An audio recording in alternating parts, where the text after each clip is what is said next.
Ben ritrovati gentili amici e amiche alla Visione d'Ascolto per quanto riguarda gli appuntamenti con i servizi dedicati alle partite interne e esterne dell'Udinese. Allora, ieri sera grande vittoria contro il Como, una vittoria alla fine anche meritata, visto quello che si è visto sul campo di gioco al termine dei 100 e oltre minuti decretati dal direttore di gara. Allora, per noi sul posto chiaramente c'era Enzo Cataruzzi che ha visto dal vivo la partita.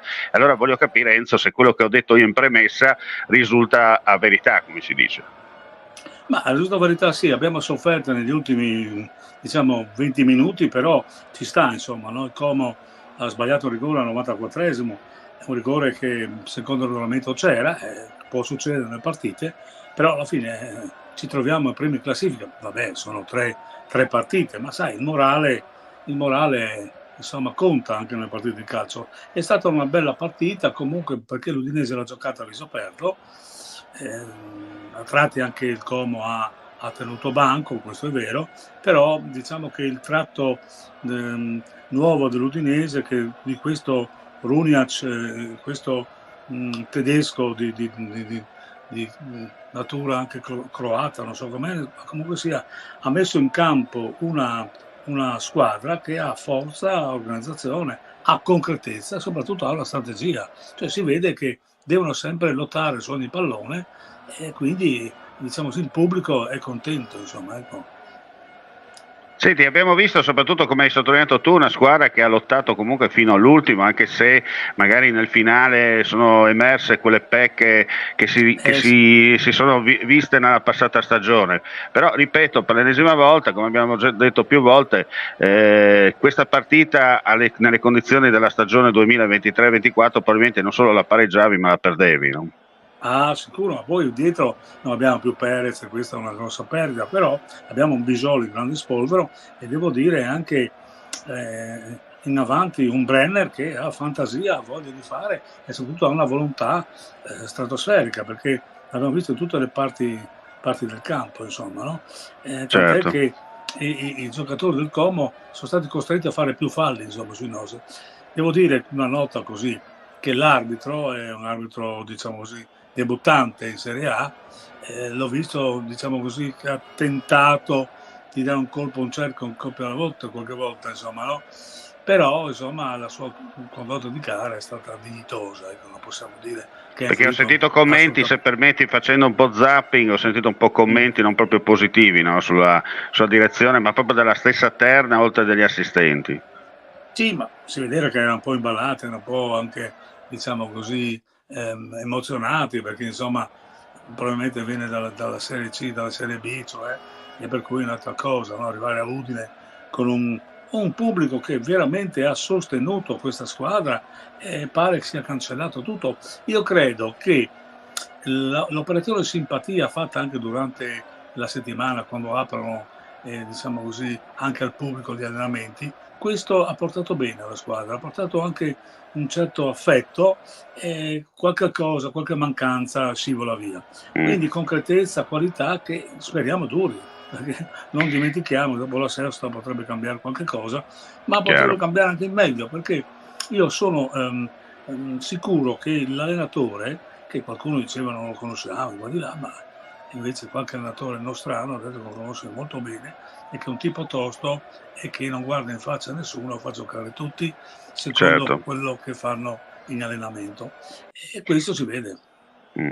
Senti, per quanto riguarda invece i promossi e i bocciati, sponda udinese, diciamo tutti hanno prevalso per quanto riguarda il gioco di centrocampo. Bene, dicono anche l'entrata di Iker Bravo negli ultimi minuti che ha giocato, ha dimostrato subito Sì, la sua sì, sì, sì. classe, mentre in noi Luca va un po' a corrente alternata, no? Ma Luca è un'incognita perché praticamente quando arrivano i palloni alti, li arrivano a un'altezza un po' lui è molto grande, per cui o li arrivano a un'altezza del bacino, non riesce a controllare, o li arrivano magari sopra, non riesce a strappare l'avversario, quindi qualche volta appare goffo, insomma, no? Mm, Deve avere un Toven, che presente Toven veramente è un leader, che gli porta la palla sulla testa, oppure avere la possibilità di inquadrare la porta, qualche volta anche certo. impreciso. diciamo così, che speriamo si faccia, come si dice, no?